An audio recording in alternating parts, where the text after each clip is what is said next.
This week on the OneCast, we're joined by Missile Baits owner, two-time Bassmaster Elite Series champion, current Elite Series angler, John Cruz.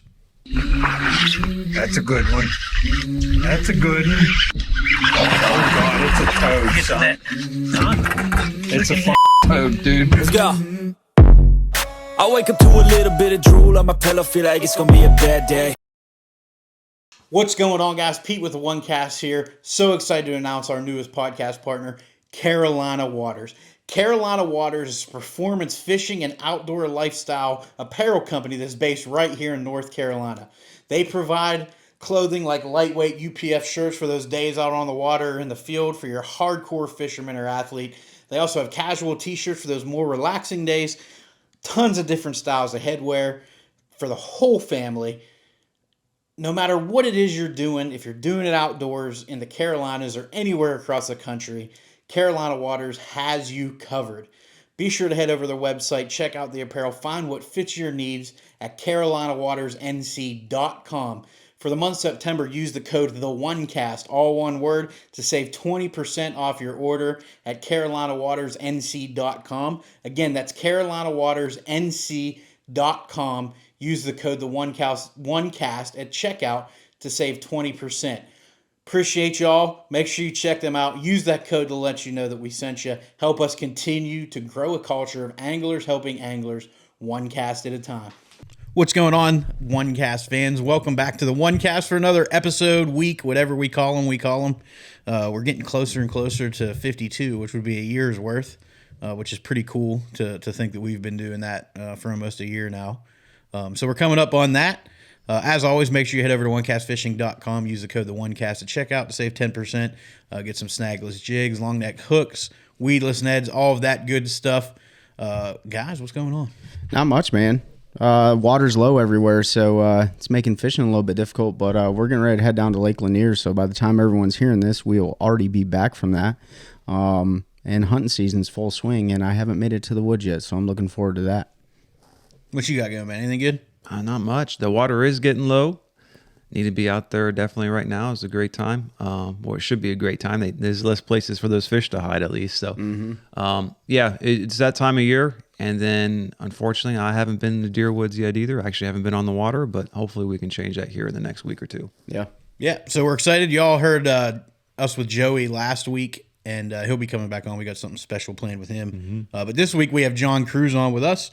We're going to talk to him about some stuff. So let me go ahead and bring on John Cruz, or as you can see, old Johnny Missile this week to the OneCast. What's going on, John? What's up, guys? Good to see y'all. Yeah, good to see you too. I think the last time we saw you was where? At the Classic? Yeah, I think so. I think that's right. Man, that seems like forever ago. I know, man. I do like it. For those who are watching on the video version, John's got Johnny Missile down there for his name, which is what Pete just mentioned. But I would actually love to see that on a massive boat wrap, just Johnny Missile on the side and just flying down the lake. I got to pull up something real quick. Let me scroll through this real quick before we get kicked off into this. It was funny, man. I took a screenshot of one of your Facebook posts, and I loved how you said, "Oh, the poop baits." Yeah, you were like, I thought it was a typo at first, and you're like, "Here are my top 3 ways to fish poop baits," and I was like, "Does he mean prop baits?" And then I started looking at it, and I was like, "Oh, that makes sense." So, you just come up with those names randomly, huh? No, that's what the whole category of those style baits is. They're called, the cover scat is really the one that got popular in the U.S. first. There were some other ones in Japan that got popular. Then Deps did the cover scat, and that thing kind of caught on, and then it caught on over here in the U.S. And then now there's probably 6 or 7 companies that have that style of bait. And so when the first bait that kind of popularizes the technique is called a scat, then all of them are called, poop baits or whatever however you want to call it. So that whole category is called poop baits. I got to tell you, I love the way that we make names for a lot of the baits that we have. Like the Ned rig, anybody or most people call it like a turd. So it's fitting to see, poop bait categories and whatever the case may be. And Berkeley's new chatterbait thing too. What is that one? The slobber knocker. Oh yeah. When we were at ICAST and they were launching some of the new series, it's really funny to hear some of the names. So, but we can dive into that a little bit later. Yeah, that's a big fun part of the bait game is naming the baits and naming the colors. It's fun. Yeah. So yeah, man. We want to take this time to thank you. We were supposed to shoot the show about a week or so ago, and we ran into issues. So appreciate you taking the time out of your day. And let's dive right into it, man. So we were talking a little bit before the show, and we were talking about generational differences and stuff like that. But why don't you hit us with some of your thoughts in the bass fishing world from when you started to 2023? Well, I guess 2024 coming up. Yeah, I know it's hard to believe 2024 is coming up next year. So, really, when I got started into this game, it was, I graduated college in 2000 and started fishing full time right after that. And I did everything I could basically to save money. And, I had saved up all during school to make sure that I had some money to go out there and make a go of it. And, the first, I think it was the first 3 full years that I fished, I didn't have a single paying sponsor. And so basically the way I looked at it is if I fished hard enough and I kept my expenses down, I could win my income and be able to kind of survive until I could, kind of get in there and get established in the sport. And so it took me 4 years before I had a paying sponsor. And that first paying sponsor was Triple Fish Fishing Line. Dave Burkhart down in Florida took a chance on me and paid me $100 a month. It was a massive sum of money, but it was really more of the fact that I actually had a piece of paper where somebody wrote my name and wrote me a monthly paycheck. So that meant a lot to me, and that's kind of where it started.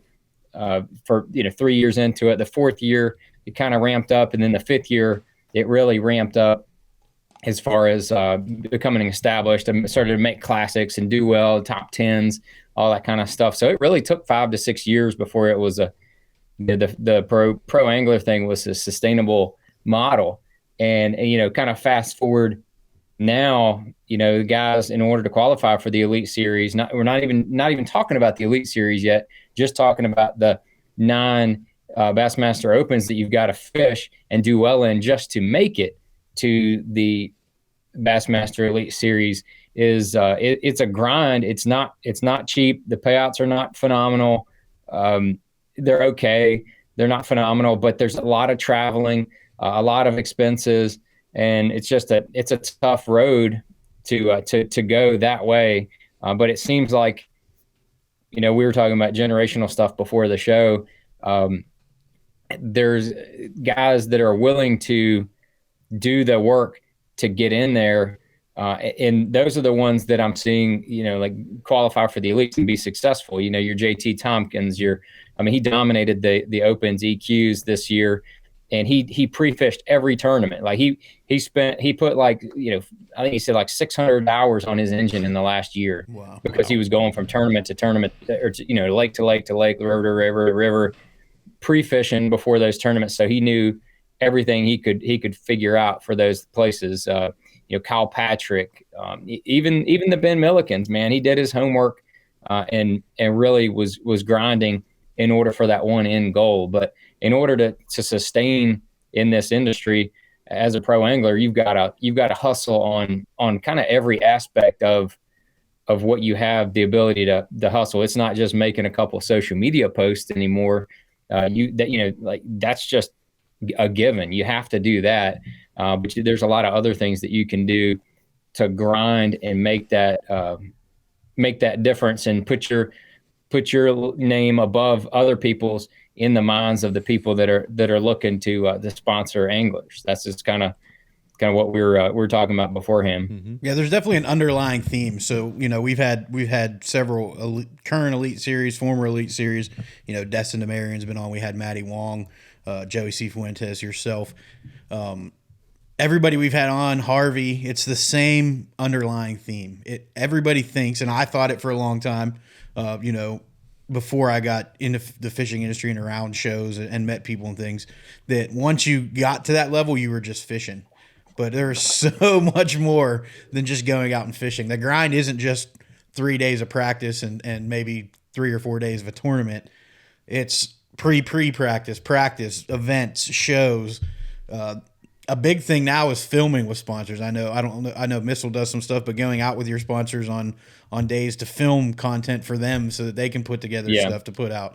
So it's a job inside of a job inside of a job. And then for you, if you want to, we kind of heard you came out of college, you went into it, but you started Missile while you were in college, correct? No, I started Missile 10 years after I was a pro angler, or a full-time angler, I should say. So it was when I started as a pro angler, I always said from before I even started that the pro angler thing was going to open a door for me to do something else business-wise. I didn't know exactly what it was going to be, but I knew that it was going to open the door for me to do something else other than just the fishing aspect of it. I love the fishing part of it is what we love, like the competition. I love that. I love doing that. But from a business perspective, a pro angler is only as valuable as their name is at that point in time. If you stop fishing tournaments, it doesn't take long before, as a sponsor, why would you sponsor somebody that's not relevant anymore? So there's a shelf life, and it's only as long as that sustains. So if you can create an entity like a business that goes, it doesn't matter whether you're there or not. If the business entity is set up properly, it's going to create its own value to whether you're fishing tournaments or not. And I didn't know exactly what that business entity was going to be. And early on, right fresh out of college, the easiest things accessible to see and kind of relate to were TV shows. You got your Hank Parker and your Bill Dance and your Jimmy Houston and those guys. And even Jimmy Houston utilized his name for on boat dealerships. Now, he had a partial ownership in those boat dealerships, but Jimmy Houston Marine, they're all over Oklahoma and sold a ton of boats. So he utilized his name in order to create a business entity, kind of a business empire that he's able to, it's able to sustain, even beyond his TV show.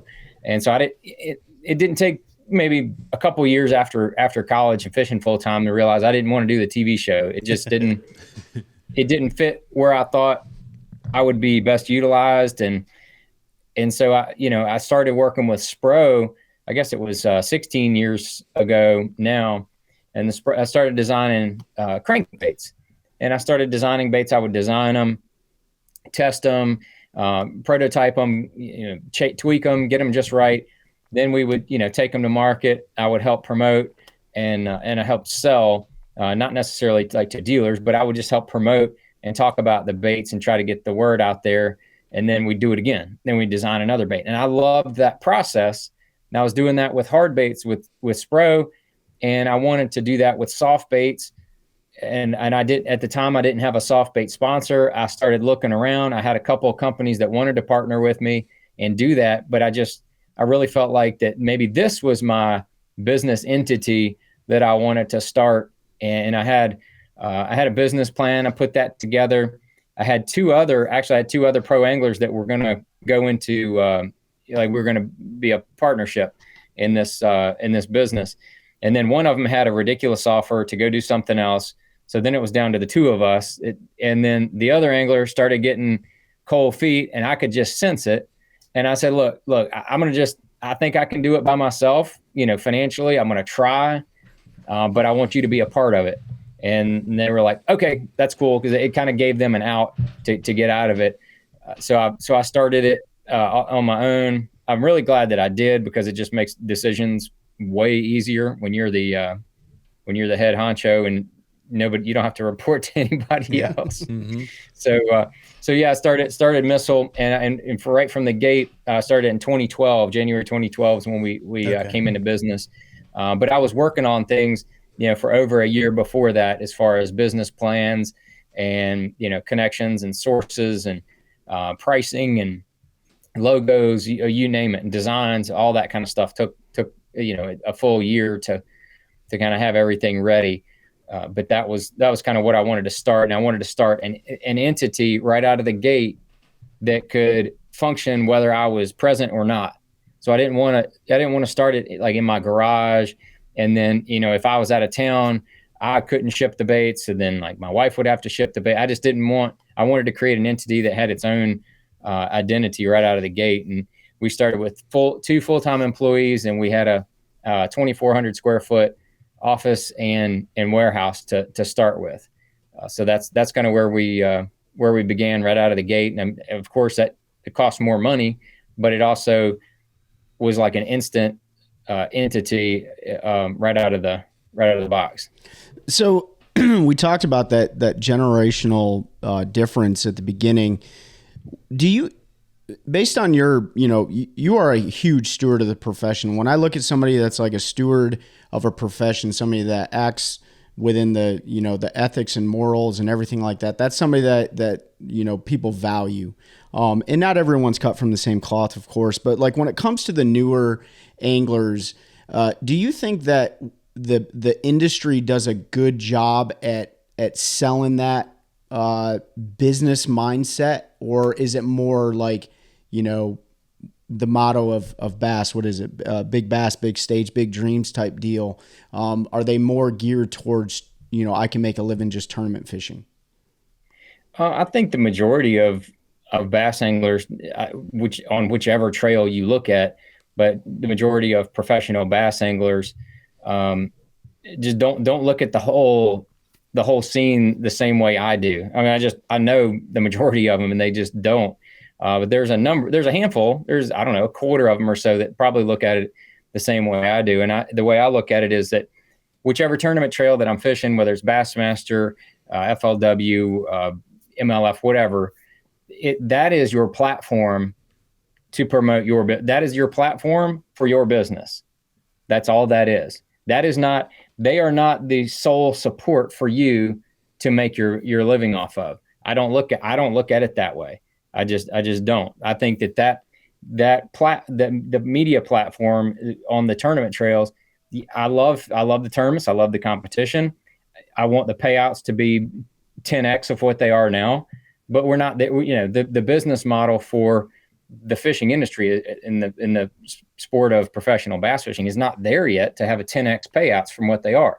I think where they are now, at least in Bassmaster, is a sustainable model. We can keep it there and kind of hopefully grow it from now until you want to stop fishing. It's not an unsustainable model. Bassmaster makes money every year. That's good. So now I look at Bassmaster as just a media platform to promote my name, my sponsors' names, and my company's name, the Missile Baits. Like that's the platform that I've used to make a name for myself in the fishing world, is through the Bassmaster Elite Series.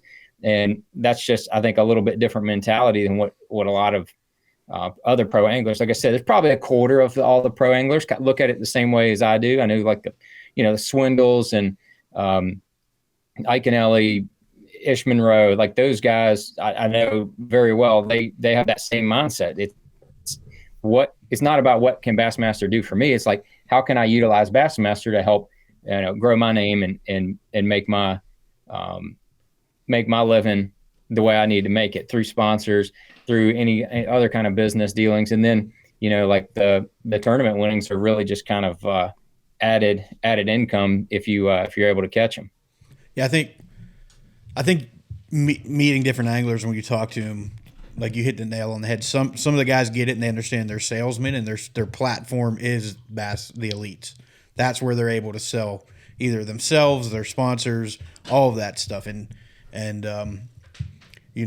it's interesting because it does seem to be some of the younger guys you kind of you get to talk to them and they don't have that same mentality. It's sort of like fish. It's not. Yeah, not all the younger guys. There are definitely some younger guys that look at it the same way I do. I mentioned Kyle Patrick earlier. He just qualified for the elites. He looks at it exactly the same way I do. He does not. It's not the other way around. He's out there ready to hustle based on, all right, now I've qualified for the biggest platform. Now how am I gonna hustle around and help out my sponsor so they can in turn help me out and we can make this thing work. I mean, he knows that the better he catches them, the better it all works. And he's got the right mindset. I think some of the younger anglers, I just don't know some of the other new guys just quite as well, but there's definitely a number of them that look at it that way. And it's a grind. It is not, if you want to become a professional angler, it's not what you want to do. If you get out there on Lake Norman or any of the lakes, like Grand Lake, wherever you see those giant mansions on the hill, I promise you those are not professional bass anglers. Those are somebody else. They've made their money another way. So if you want to have one of them $10 million mansions, your professional bass angler ain't the way to do it, man. But if you enjoy 14-hour days on the water and then the next day 6 hours of sleep maybe, and then the next day you get up and you do it again because you love it, then professional bass angler might be for you. I'm sitting here and I'm thinking, it actually surprises me that maybe it's such a small percentage that think like you do, John. Especially what I look at over the last decade and a half, ever since the 2008 crisis, because when you started fishing, that was still the heyday, I would imagine, of bass fishing, right? Was that still the Sitco deal, early 2000s? Yep. Yeah, there's still a lot of those non-endemics. Right. All right. You had the explosion in the 90s, and it was, you had all the money in the sport, right? I think $300,000 prizes, right, for just a normal tournament. I think that was what the FLW was at the time. Yeah. So I guess the point is, like, you had all that, and you saw the crash in society, the economics, but the money's not returned back to even our industry, and you've seen. And on top of that, with the way companies can spread their money around to other social media influencers, I'm surprised more people don't have to grind because they have to grind in a sense, because it's just not as maybe economically feasible as it was 20, 30 years ago to be a professional angler, to do it in the traditional sense, if that makes sense. Yeah, I think I see that. Go ahead, John. Yeah, I was going to say, like, the cost to play the game is probably higher now than it was to get in. So like your startup cost is higher now than it was 20 years ago, but you have the potential to make it back. But what that does is, when you have that higher startup cost, is it makes it to where if you have one bad year, you might be done financially. You might be out. And that was one of the reasons Bassmaster went to that 9-tournament schedule for the Opens, is to really kind of weed out the ones that didn't have their shit together. You know what I'm saying? Like, they didn't. If you didn't have your stuff together and you just like scrap together 3 tournaments, then you got thrown out there to this really high cost. Fishing against the damn bass fishing bullies of the world that'll take your lunch money in the Elite Series. Like, guys were coming out and we'd have a rookie class of 10 people. Then two of them wouldn't even be able to finish the season financially. Like, they'd fish the first 4 events, never make a single check. They'd be upside down and run out of money and not be able to sustain and keep going. So that does not happen as often. And I think by Bassmaster moving to that 9-tournament thing, guys are like, man, I can't even qualify. It's like, well, if you can't fish the 9 tournaments to qualify, then how are you going to fish the 9 tournaments in the Elite Series? It's like you're going to take a chance at 3 and then I guess quit your job.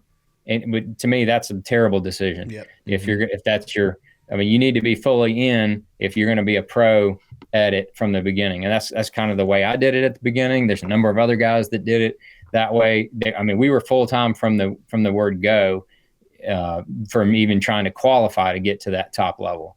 So that's, you can't, It doesn't go the other way around. It's not like there's no easy way to get to the PGA Tour. Like you can't just play in one tournament and then become like, oh, now you're on the PGA Tour. Congratulations. No, you have to it's a rigorous process to qualify to get up there. And the Elite Series is the same way. And that's the way it should be. Because now, I look at those 9 guys.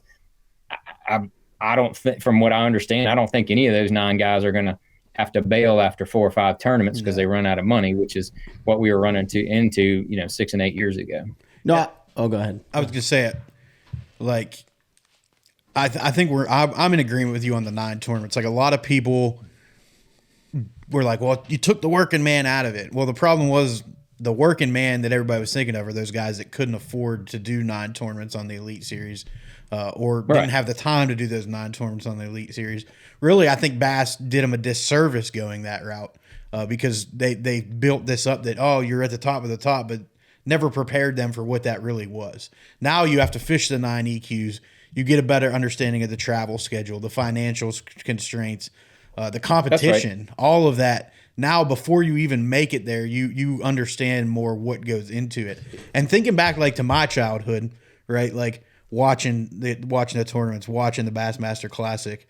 Like, my dream when I went out there and was walking around the pond as a kid catching bass, I never won the St. Lawrence River event. I won the Bassmaster Classic every time, right? Yeah. So I think the real working man's dream is to fish the Classic, and they didn't take that away. Like, you could still qualify, fish in those 3 tournaments to fish that one to get you on the biggest stage for the biggest event in bass fishing. So I think people had misplaced what the real dream was. If you think, and it literally just clicked while you were talking, John. I was thinking back to, like, my childhood, and it wasn't to fish professionally. It was to fish that dang Bassmaster Classic. Like, that's what we wanted to do. Right. I mean, that's always the goal. But going back to the EQs, I was thinking this. It prepares those guys even better because like you mentioned, John, the payouts. I mean, they're not as good as on the Elite Series. You don't have the visibility, so you probably don't have the sponsor dollars, right? And we all know, because we've heard it over and over again, just because you make the elites doesn't mean sponsors are calling. But you do have more visibility, and you probably have more leverage in those negotiations. So if you could make it on the 9 with less payouts, less sponsor dollars, and these guys should be set up to do fairly well, hopefully, in the next few years. I just look at the all 9 as a really good business decision by Bass as well. They're not only keeping the Bassmaster Classic as an opportunity for the regional qualifiers, but it also, you got to look like, 2 to 5 fiscal years out from a business perspective and say, if these guys are going to fish all 9, I know that they're going to be locked in, right? There's guaranteed money going towards Bass and then coming back to the anglers. So from a return on investment standpoint, it's a really good move for Bass, and it sets the conditions, because the last thing that they want is to see somebody file for bankruptcy, lose their house, lose their family, stuff like that. So at the end of the day, it is about business, and they made a smart move. I know there's a lot of people that are opposed to that, but you wouldn't want someone taking that. You wouldn't want to dump all your money into something that you're going to lose. That's a bad business decision.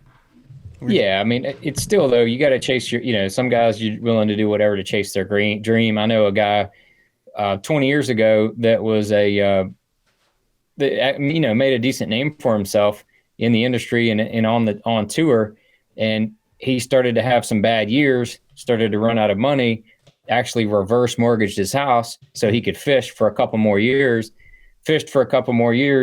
and ended up losing his house.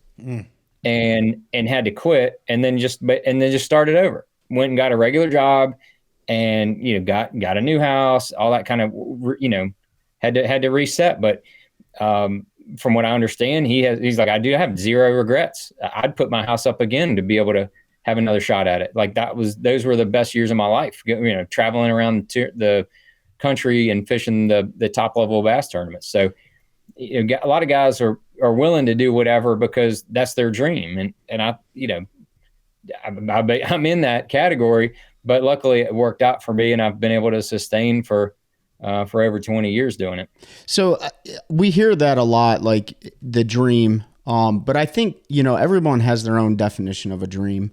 Some are to make it to the Classic, some's to win the Classic, whatever the case may be. Some's to provide, a stable platform for their family to thrive and their kids to move off and do things, have it better than we had it. But so going into this, like, what was your dream and have your dreams changed? I mean, I feel like that I've wanted to definitely win more tournaments and be more consistent at making the classic. I wanted to at least have a couple conversations about Angler of the Year. That is such a tough award to win. It is just, I mean, it's just a monster. I thought it was years ago. I thought it was just like my style just was not attainable. There's no way I could finish that high. And then as I started fishing and getting to know the other anglers, I felt like my style of fishing and the way I fished was very comparable to like a Brent Chapman. And then all of a sudden, Brent Chapman had this fantastic year and he won Angler of the Year. And I was like, I don't know, it hit me like a brick. I was like, holy crap, I can win Angler. If Brent can win it, I can win it. Not that like I'm a better angler, but I feel like I was a comparable angler to Brent. I mean, I just saw Brent a couple weeks ago and we talked for a long time. We didn't necessarily talk about that. We talked about all kind of stuff. I like Brent and his wife quite a bit there. But my point was that I felt like I'm on the same level with him. And there's guys like Van Dam and Iaconelli. Like those guys they're a special breed, man. They never falter. I felt like that back then there's no way I could compete with those guys at the end of the Aaron Martins, those kind of guys. Like they're freaks as far as angling skill goes. And I have to work really, really hard just to even get right where I am. And, that's why I joke with some people. I'm like, man, I'm just, and they're like, oh, you did really well, this, that. I'm like, dude, I'm just a try hard guy that sometimes it all works out, just keep trying hard. But yeah, I thought that, that would be, almost an unattainable goal. Now I think it is possible if I could string together, 9 good tournaments. It's very, very possible. The last couple of years, it seemed like I've been stuck in mediocrity, and it's been kind of frustrating, but was able to still crack and have a few good tournaments here and there. So I just need to be able to try to get on a roll, so to speak, get some momentum and be able to string them all together for a whole season. Yeah, it's interesting. We were talking earlier about the guys that did make it and this year that qualified, and you bring up a guy like Iaconelli or Kevin Van Dam. If you look at other sports and you think about superstars or people they just have it. Like it's almost like a generational talent, right? There's like levels. There's just something there different. Are levels. Everybody at that level in the elites, all 100 and whatever it's going to be this year, 103 whatever, are the 103 best in the world, right? Everybody can catch them. But then you have those generational talents. So you said it's like they never falter. It's like you expect them. Well, they didn't do it. They're not going to have a great tournament. They struggled, and then they come in and they're still right there. And there's guys like you, and I know myself. I have to work twice as hard as everybody I fish against just to be successful. It's just interesting. But I mean, you can do it. You won one 2 years ago. Where last year, 2022, right? Yeah. Mm-hmm. But I think it probably at that level, especially, it's even harder to string together 9 good tournaments because, like you said, those are the bass fishing bullies, man. They're all there to take everybody's lunch money, and that's right. Yeah, I joked with people before, the difference in the Elite Series and then basically any other tournament trail is that you go out there and you have an okay practice and you're like, okay, I should be able to have 13, 14, 15 pounds a day. I think that's going to do pretty good. I've seen 1 4-pounder in 3 days of practice. I should do okay. And you go out there, things are a little bit different, so you start out with a couple 2-pounders, and then during the day you end up catching a 3.5 and then another 3. And then next thing you know, you have, like 14.5 pounds because the fish had changed. You figured them out. You're like, sweet. The fish changed. It was kind of tough. I still caught 14.5 pounds. That's really about the best I've seen in practice. I should be okay. You put them on the scales, 61st place. And you're like, what in the world? It's 16.1 is the cut. Like, where did I, and like you see all these guys that are in the top 15 you're like, I saw him over there and I saw him over there and he fished that one bank I fished. And then this, you're like, holy crap, man. It's a whole nother level of competition at that Elite Series level. And I can't, and it's because the field top to bottom it's the best of the best. And it's been like that for almost 20 years now. Yeah. I don't remember who said it. But I remember hearing this for one of the anglers on the Elites, like, you guys or somebody on the tour, they're going to catch what lives in the lake.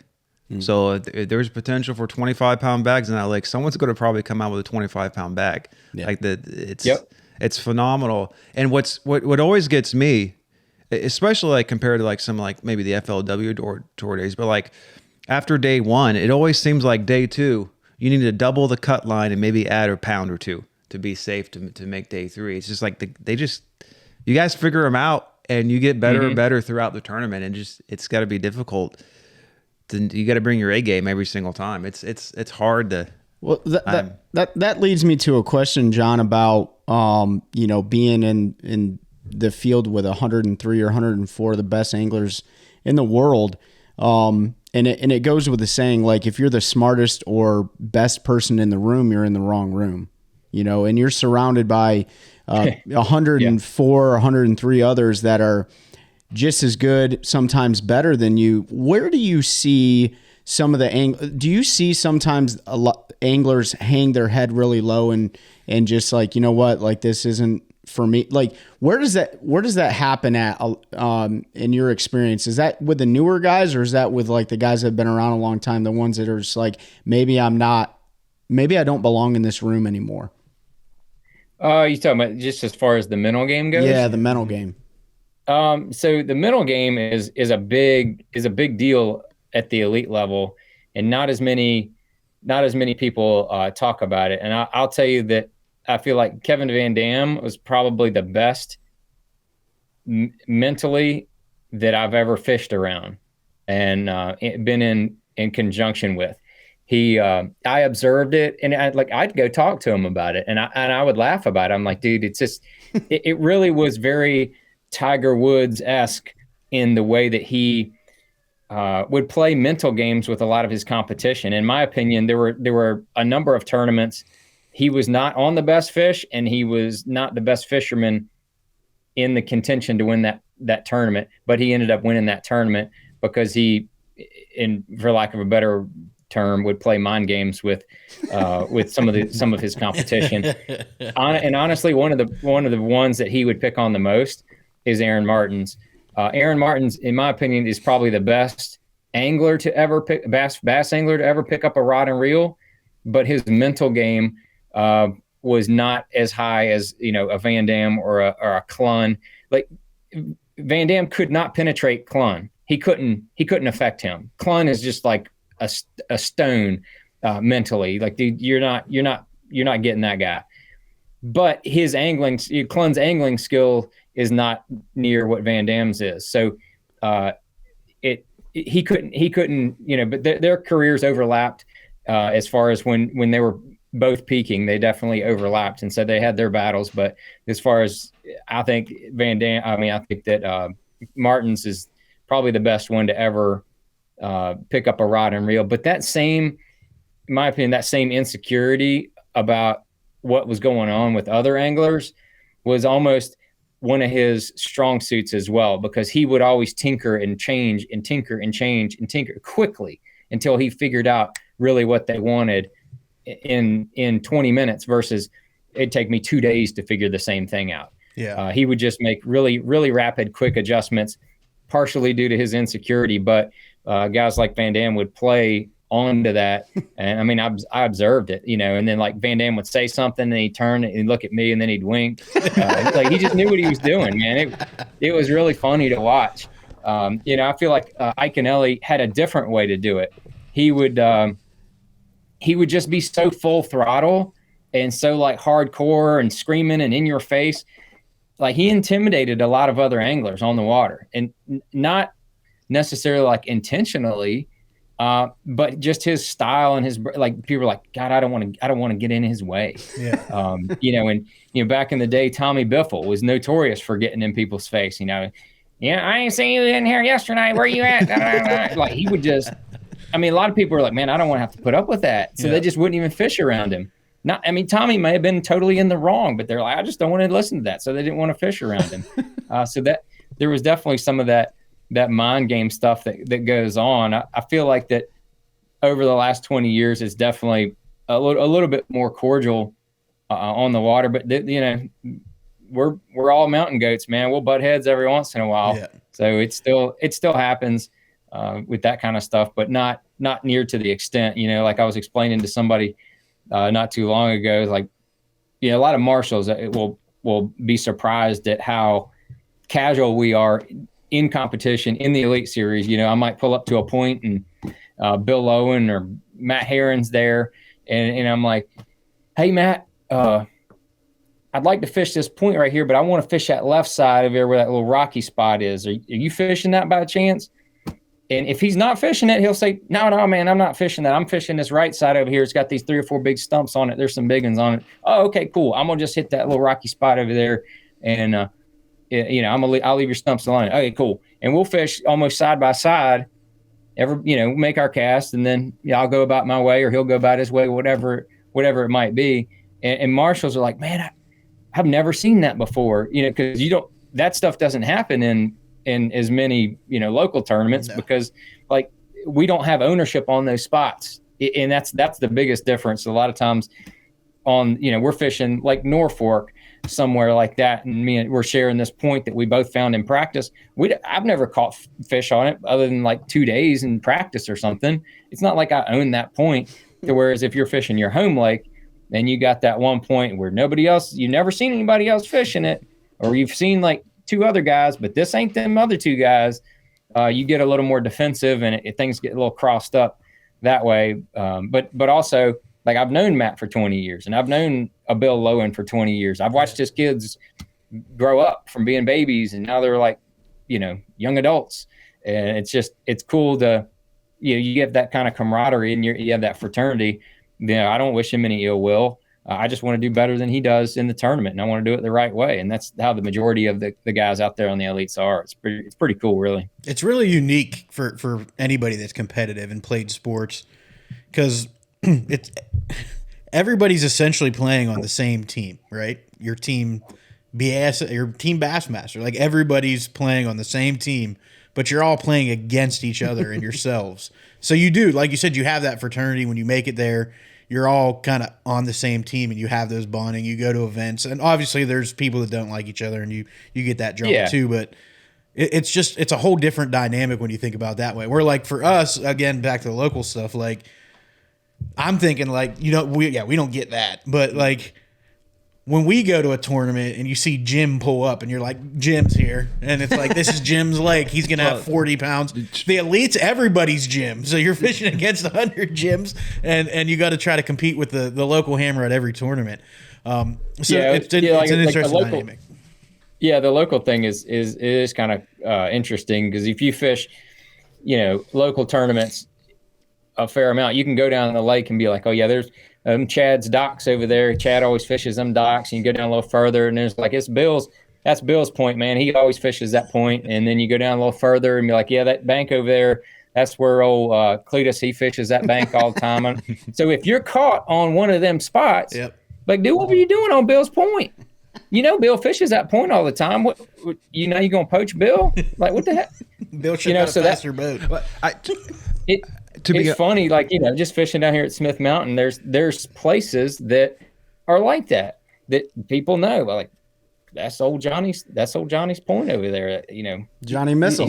He's gonna fish it sometime during the day, maybe 2 or 3 times. Can you send me all Alex's stuff on Smith Mountain? It all becomes Alex's. Yeah. It all becomes his. But on the flip side of that, right? It's awesome you guys could pull up next to each other and have those conversations. And for the most time, it's cordial. If it's not, we end up seeing on Bassmaster Live because the drama. But I don't know, Trey, you're out on the lake all the time, and because he's almost like the lake hammer now because he's out there 5 days a week. That's not true. I have a job. Everyone follows him to his spots. They just pull up on him. That's true. I mean, like, but we I don't have an issue sharing water because I'm not competing at, you know, John's level. Like I think there's a difference between healthy competition and toxic competition. And, you know, and you bring up a good point. Like, but if I'm out there fishing a tournament, I'm not going to let you in unless I know you. Like, we're part of Team OneCast together or whatever the case may be, right? Or Team Bassmaster. But, you know, when it comes to, let's rewind and go back to the generations. What are you seeing differently? Are you seeing anything differently now with the newer guys coming up? Like, I know that there's a sniff test. There has to be. Every newbie, every new guy. We've talked about it because Maddie talked about it. Maddie talked, you know, and he has really good things to say about you. Like, welcome to the fraternity, bro. Like, let's do this, you know? Yeah. But what does that look like for a new guy coming up? Are they going to talk to you and share and ask to come in on that rock pile to the left versus the logs to the right, or how does that work with those guys? So I think when a new class of rookies steps onto the Elite Series, some of them come in with like people know who they are, and then some of them people don't know who they are, so they're just going to wait and see how they are. You know, like when Criollo Fujito qualified, a lot of guys, I mean, he only fished like 3-4 tournaments. So a lot of guys didn't really know who he was. And I think now that we've gone through a season, everybody knows he is not going to hold jump you. Like, he is not going to, like, if you're fishing and doing well on some spot, he's not going to snake in there and be there the next day. Like, that's just not who he is. He goes out there and he finds like weird crap that only he finds. Yeah. And so guys kind of get a name for themselves after 3 or 4 or 5 tournaments. And it's kind of interesting because, like, if the rookie class is standing there, there's about half of the Elite Series that doesn't know who they are, really doesn't know what to say to them, and they just kind of like strut around in front of them like a rooster until they know who they are. They're like, look, don't you come in here acting fool, and then like strut around. Don't talk to them, but like strut around in front of them, and they're scared to talk to them. This is honest truth. But after like 4 or 5 tournaments, guys will show who they are, and once they have kind of like shown who they are, then guys are like, "Yeah, what's up, Joey? How you doing, man? Good to see you, man. Good job in that last tournament. We know you're doing things the right way. What's up, man? Like, welcome to it." It's funny, man. It'll take guys multiple tournaments before they even say anything to these guys. And the reason I say that is at the first tournament of the year this year at Okeechobee, I pulled up on the bank waiting for my marshal, and I pulled up right next to Joey Cifuentes. And Joey was sitting there in his cowboy hat, tying his stuff together, and he's 5 feet from me. I was like, "Hey, Joey." And he turns and looks. I'd never talked to Joey Cifuentes in my life. I looked over at Joey. I was like, "Joey." And I reached out. I'm like, "Hey, dude, welcome to the Elites."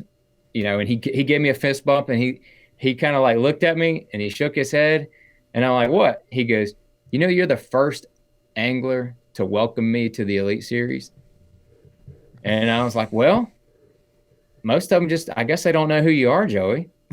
He kind of looked at me funny. I'm like, no, they don't know how you're going to be. And he was like, "Huh." And I was like, "Well," I said, "or maybe they're just dickheads. Who knows?" Yeah. I don't know. And he got a big chuckle out of that. I'm like, "Man, I'm just kidding." I said, "Seriously, most of the guys just don't know how you're going to be." I said, "You've been doing well for a while." And I said, I saw you, qualifying. And I'm like, "Oh, he'll be on the Elites before too long." And sure enough, he was. And sure enough, he finished in the top 10 in the points because the dude's a straight up hammer. And he's a good dude. Now it's funny to watch. I mean, towards the end of the season, even won his second tournament. He's won his second Elite Series after St. Clair.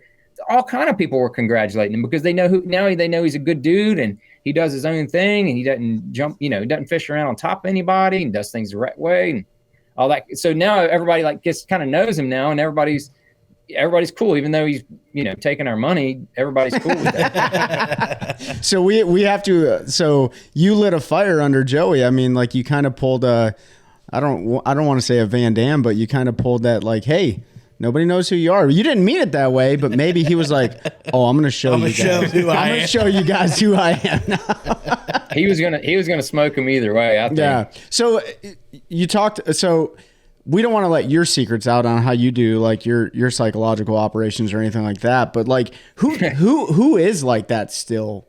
Who do you view as like, it's hard to say this, but like who's your modern day like KVD attitude, Rick Clone attitude, even though Rick's still fishing? Do you see some of those younger generations carry on some of that? I'd say the biggest goon on the Elite Series right now is Corey Johnston, and he is a self-proclaimed goon. That was his role when he played hockey. He always would say, Chris is the scorer and I was the goon. He's like, yeah, you need somebody taken out. I'm your guy. He said, if you need a goal scored, he's like, give it to Chris. He said, because I'm not that guy. But his mentality is kind of the same, but it's almost like Chris is really more of the assassin because he's actually accomplished a little bit more. I mean, Chris and Corey are both phenomenal anglers, but Corey is a little more of I've seen him get into other anglers' heads, I feel like, because he's wide open and is like, I'm going to smash him tomorrow. The guys, you better, like in the little pregame stuff, Dave Mercer walking around and talking to guys. He's like, yeah, I'm going to smash him today. It's going to be really good. Conditions are setting up. And, I think I got, potential for a really big bag is there and I'm going to go do it. And guys, and I've seen guys kind of like, whoa, okay. All right. And so he's probably the one that I'd say vocally plays the game the best right now. But man, there's a lot of guys that are, you got your Patrick Walters and, guys like that are like, they're almost so nice, but they are going to go smash them in the last day of the tournament. So it's hard to say now. There is not, like Van Dam was dominant for so many years. It was obvious to look at him versus basically his arch nemesis there for a number of years, who was Aaron, and the two of them kind of battled back and forth for a lot of AOYs and Bassmaster Classics and things like that. But then in that era, you also had guys like Edwin Evers who won a lot of stuff, Angler of the Years, Classic stuff like that. But he was not very vocal. Like he was not that intimidating factor that like Kevin was. But so everybody's kind of got their different style, so to speak. And then, but today there's not too many guys that are as vocal as say Kevin was on the water, at least from my observations. You could see the Ike wide open intimidation factor on like lives and stuff, because they'd have a camera on a boat with somebody else, and you'd hear that yell from down the lake, echoing through the lake, and you could see that guy like, oh, Ike's on him, and almost like it starts to click in their head.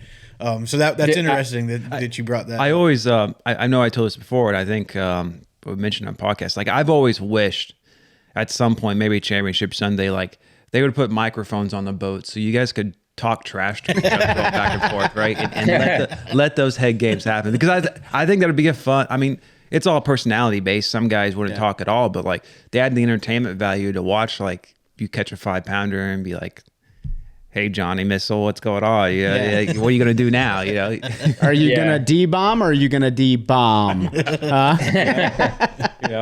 No, it is cool. The best would be when somebody loses one and, he'd be like, oh, that's too bad, buddy. That probably hurt. And geez, I hope that wasn't more than 6 pounds, because it looked like it was. Yeah. No, that would actually be really good for entertainment purposes and probably motivate a lot of people, and then probably destroy a lot of people at the same time. So, so something that's not talked about a lot, but from your perspective, there's a lot of guys going into the professional fishing world. Doesn't matter what league you're in. And, there's a lot of people that work together as a team, and then there's people that work as an individual. And from your perspective, how hard is it for somebody to, and maybe I'm completely wrong, but you got guys that will roll solo, and then you got guys that work together, like the Johnsons. It's no secret they work together. All the guys with their YouTube series and stuff coming out, they all work together. Is that a challenge? Is that really hard to compete like an individual versus a team mentality? It really is. I mean, you have to have like a click or a little network in order to be able to break down these lakes within the 2.5 to 3 days that we have to break them down. So for 10 plus years, it was myself, Mike Iaconelli, and Ish Monroe, and we would break these lakes down, going forward. And we had a kind of a motto that we would verbalize and talk about in the house, and it was like, all of us together on average are going to be better than we would be separately, individually. Now, there might be one tournament where, one of us figures something out, and if we don't tell anybody, we might be able to do a little bit better. But over the course of the season, if we share information enough to just help each other, it would raise all of our finishes on average. So instead of maybe finishing an average of 40th, we might all finish an average of 32nd or 30th. And that might be the difference between making the Bassmaster Classic and not, or Angler of the Year and not, or whatever that might be, or, having 3 top 10s instead of 1, because we shared that information. And in the information we always talk about, we would never discuss locations. We would, we might talk about mid lake versus up lake or down lake, something like that. But we would just be more specific as far as like, I got, maybe I could say, I got about 15 bites on a jig in 15 to 20 feet of water. Okay, perfect. Thank you. Like, dude, that's a huge help. And we wouldn't be like, all right, now what? He's like, okay, was on secondary points and this, that, and the other, and get really intricate. And then you look at a map, and you're like, I just found his best 3 spots. Yeah. I mean, that's kind of not what the whole point was. The point was there's a lot of fish in 15 to 20 feet of water that you might want to figure out how to catch them. Mm-hmm. So then I might go out there and fish and come back and be like, did you throw a crankbait in 15 to 20? He might say no. I'm like, dude, I just caught 2 over 5, and I had a couple other bites in that 15 to 20 foot range on a crankbait. Might be a little way to catch a bigger one. All of a sudden now it's like the return help is, and he might add a crankbait on his deck to where he was just going to stick with the jig almost exclusively before I said that, and then we become better as a group. So, when Ike and Ish left the Elites, I started rooming with Ed Lochran and Derek Hudnall, and then we had Brian Schmidt join us. So for the last 3 years, it's been Schmidt, Hudnall, and Ed, and myself in the house, and we've all shared information with that same kind of mentality. And dude, it's been hard. Like I laugh, or I almost joke, because I've almost had to train them how to share information, because Ed wants to be like, yeah, I fished that point. I'm like, dude, no. Don't tell me what point you fished. I don't care. And I'm not telling you what point I fished. If you happen to find that, then you find it. That's fine. But I'm not going to be like, hey, I said, because that's when it gets weird. Because if I say, yeah, I caught him on this point, if you show up on that point, I'm immediately pissed off at you. Yeah. Because I told you where I was fishing, and then all of a sudden now you're on it. Like, I'm not going to help you next tournament, bud. Like, not going to happen, because you're going to poach me. But maybe you wanted to fish that, or maybe you fished it. Maybe you fished it before I told you that's the point I was on. It just gets weird. Yeah. Mm-hmm. So you don't talk about locations until practice is totally over, or maybe not even talk about it. There's a number of times me and Ish, we would exchange information and he'd be like, yeah, I'm kind of on this kind of stuff, and I'm fishing this over here. Okay, cool. Yeah, I'm fishing kind of the same stuff. We'd show up the first morning of the tournament, we're fishing the same spot. Or like the same area, and we would laugh and we'd be like, I knew it. I knew you were fishing the same. Like, if we were rooming together and would not even know it until and then that way we didn't care. Yeah. You're like, all right, well, I'm gonna hit this right side. You went, okay, well, I hit the left side, and then we'll meet in the back, and then we'll kind of compare notes, and just that was just the way we did it, and it really worked well for us, because then he's on the point that I'm on. You're like, oh man, awesome, you found this too. Okay, cool. Like, there was no beef. There was no issue. And it's just taken a few years to try to kind of explain that to this new group, to really understand, to me, the best way to work together. So Do you think that comes at a cost though? And I say that because if a relationship is burned or your competitors find out your vulnerabilities or weaknesses, which you don't want to chum the water, they're all sharks there. But do you see that as having a catastrophic failure at any point in time, or sometimes do the results show like these other two guys aren't fishing well and neither am I, like I need to maybe make a change or whatever the case may be.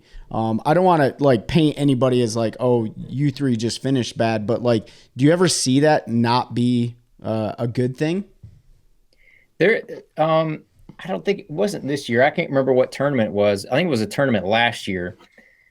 Nobody in the house figured out squat, and all of us had a bad tournament. Because we all missed it. We all missed the bite. We all missed what was going on because we all like none of us figured it out, and none of us had any like spot that was all good.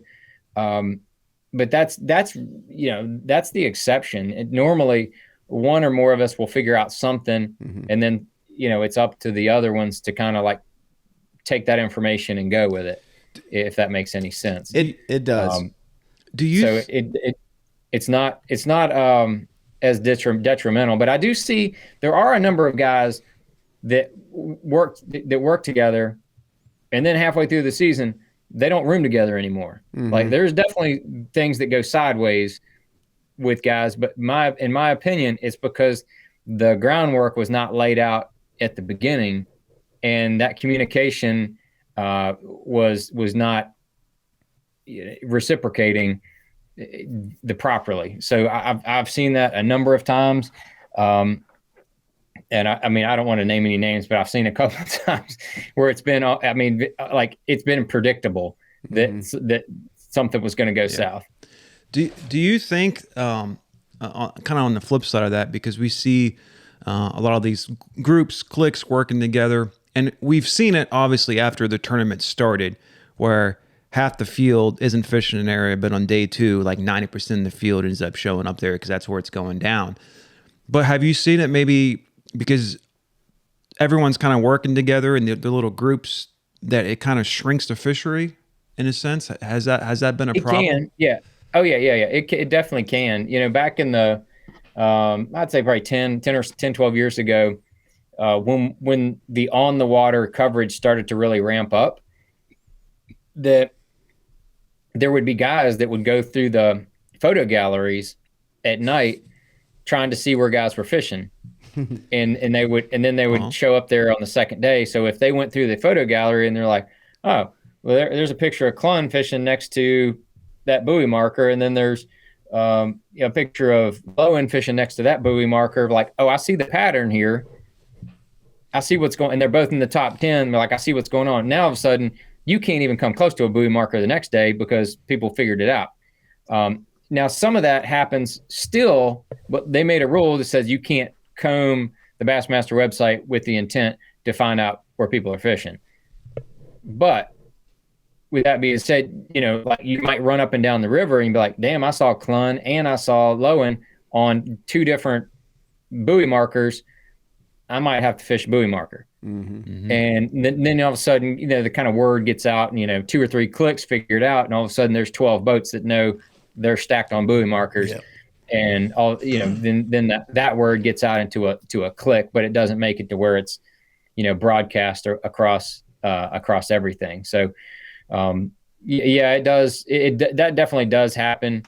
I know with the BPT stuff, the way that format is with half and half fishing, that happens awful. It's a bad, they have a recipe for disaster, and it has been a disaster as far as that stuff is concerned.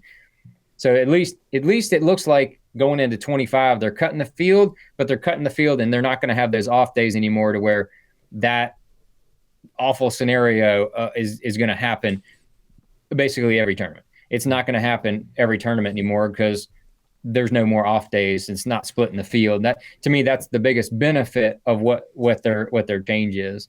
It was a benefit to us too, because I'd be lying if I didn't tell you that I cashed a check when MLF was down here fishing the heavy hitters, and they fished Jordan Lake and had an off day on a day I had a tournament, and I might have ran some of Michael Neal's stuff. Sorry, Michael. But you know, it's funny, right? We all do that.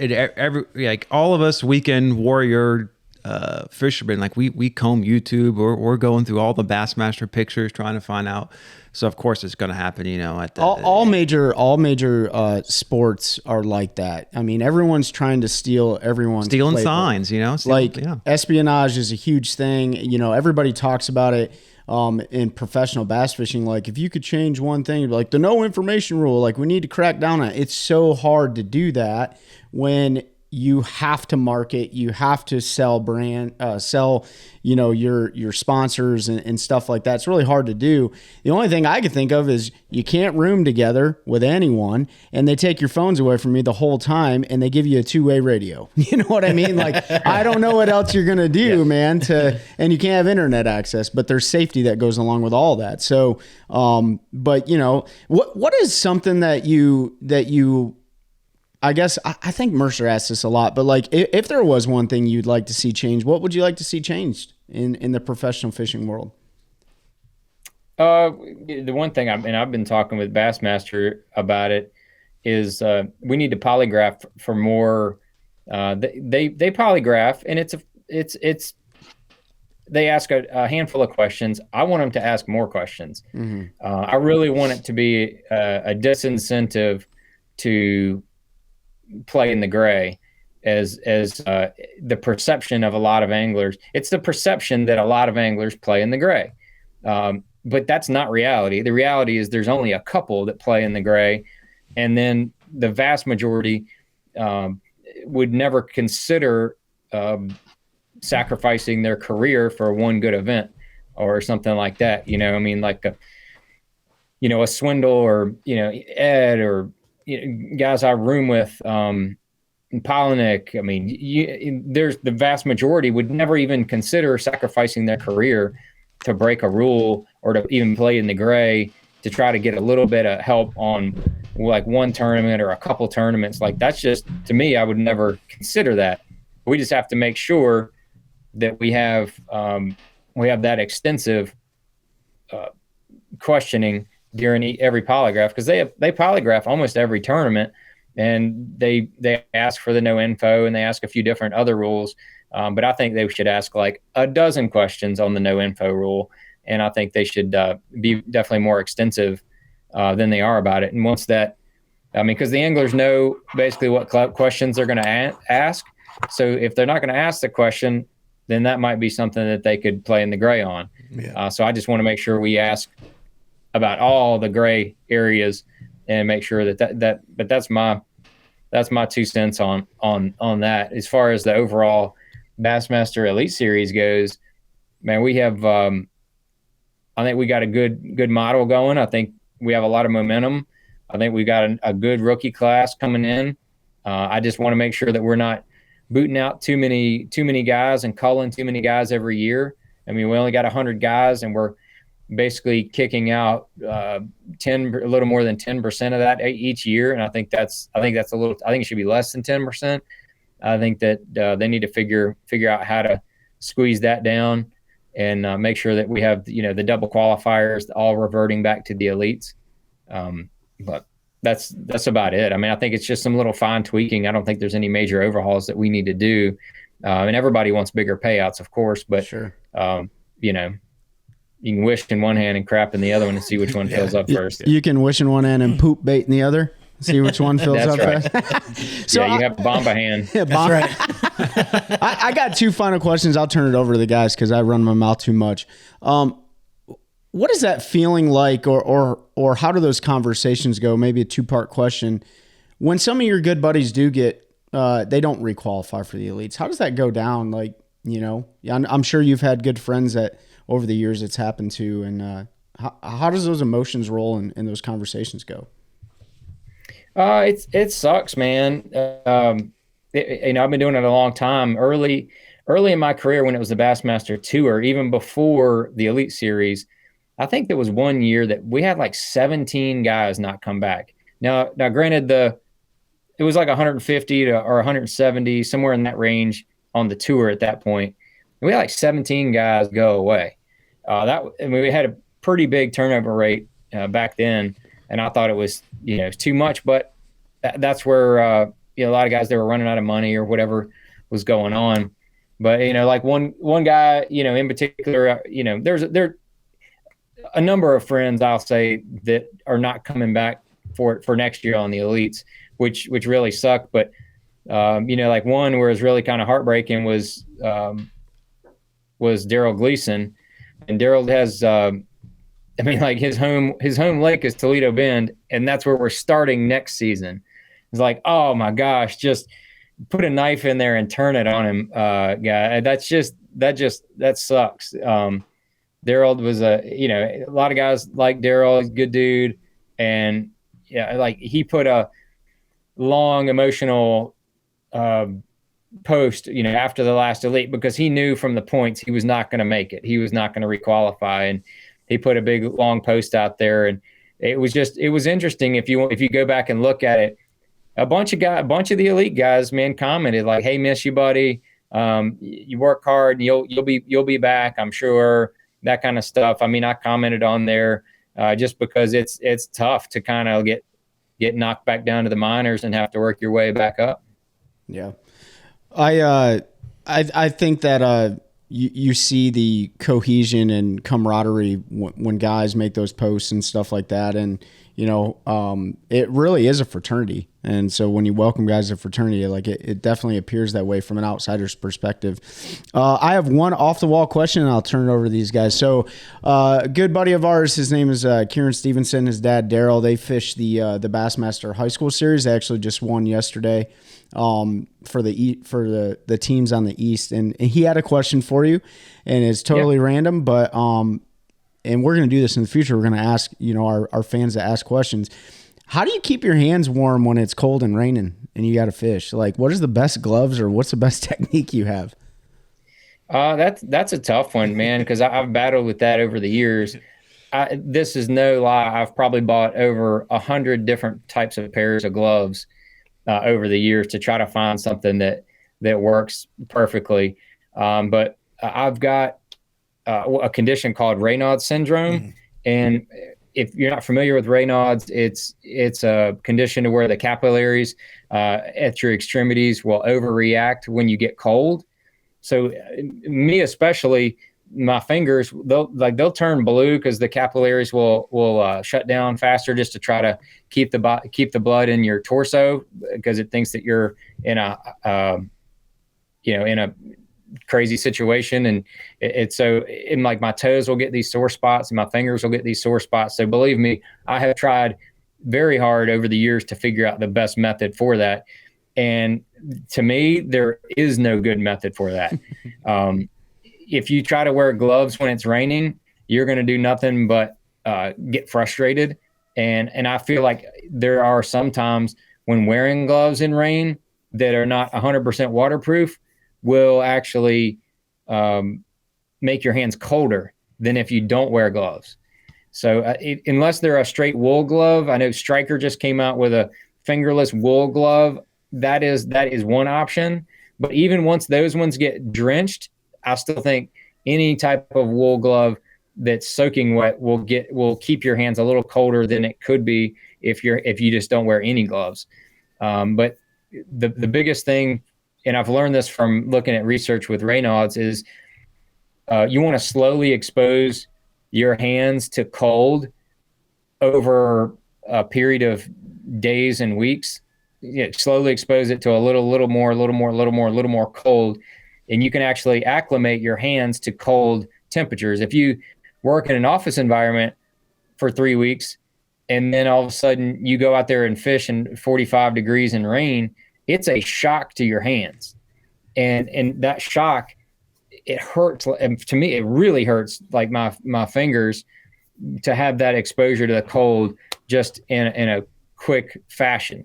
So you need to kind of build up your almost like your tolerance to the cold through your hands, whether it's 5 minutes of cold with no gloves, and then 10 minutes, 20 minutes, 30 minutes. If you can build up your your tolerance to the cold, all of a sudden after a few weeks of kind of getting your hands acclimated to it, you go out there 45 degrees in rain, you can actually do it, and it's not an excruciatingly painful situation. So that's my advice, is to figure out a way to expose yourself to that cold in a way to prepare yourself for when you are going to go out there. So are you ice tubbing it now? Ice tubbing it weeks before every single cold event? No. No, absolutely not. No ice tub like Swindle. You keep it around with you. Yeah, Swindle's the one who does it, right? I mean, that maybe I think there's a couple other guys doing it, but he's always I mean, you could. There are some of the studies of the exposure of people with Raynaud's with in their hands, of dipping it in ice water. Like, that's too cold. You don't need to go that cold. You just need to expose your hands to like 40 degrees you don't need to expose your hands to, below freezing. You just need to expose it to like 40 degrees for some period of time. And then the next day, 40 degrees for a little longer, 40 degrees for a little longer, whatever that looks like, and however you can do it. To me, it's just going outside and doing stuff with no gloves on. That's really where I try to get the exposure to it. A new cold water bait, man. Just call it Raynaud. I like that. Like, that'd be a good color. So I'll turn it over to these guys. I appreciate it, John. You got anything? Okay, so two questions, and I know I've had people ask before, and I'll let you tell it. How did you come up with the name Missile for missile baits? So my good buddy Rick Hawkins, I've been friends with him since I was 15. So when I got into college, so I think I might have still been in high school, he just nicknamed me the cruise missile, because that was back when we were in the middle of the Iraq War, and if you turned on the news, all you would hear about is, Tomahawk cruise missiles fired, Tomahawk cruise missiles fired, and so just that cruise missile thing was etched in everybody's brain, and he just started calling me the cruise missile, and it stuck. So when I was in college, basically the internet was being invented and everybody started using it. So that meant everybody was getting an email address. So I logged on to an email service, and I typed in John Cruz, and daggone if it wasn't taken. I'm like, who the hell? and I didn't want to have like John Cruz 427,802 at the end of it. I wanted it to be like, completely unique to me. And so then I typed in cruise missile. It was available. So boom, there's my email, cruise missile. I still use that same email today for a lot of my personal stuff, and it's still it just kind of stuck. And so a lot of people that correspond with me, they see that cruise missile thing, and it all kind of gets it goes full circle, so to speak. But then with the missile baits, I wanted to have a name that was catchy, and a name that was kind of unique to me, but it didn't have my name in it. Mm-hmm. And so that's why we did Missile. Makes sense. There you go, folks. The last one for me, and you don't have to give any specifics, but Missile has released some great baits in the last year. Really great. I'm never much of a worm, like straight tail worm fisherman, but I always now have a magic worm tied on. Like, that bait just straight catches fish however I fish it.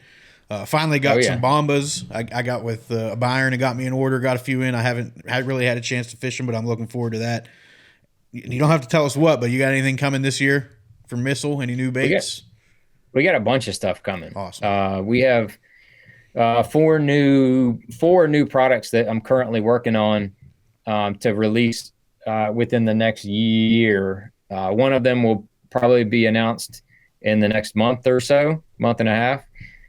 The other one will be a classic release, and then or maybe even two of them as a classic release, and then we'll have another one for next summer to be released there. So yeah, we're absolutely full throttle on new products, and I want to continue to churn that bucket to keep things going. I was texting last night at 10 o'clock with our one mold maker that was sending me pictures of where our sample is at the current time.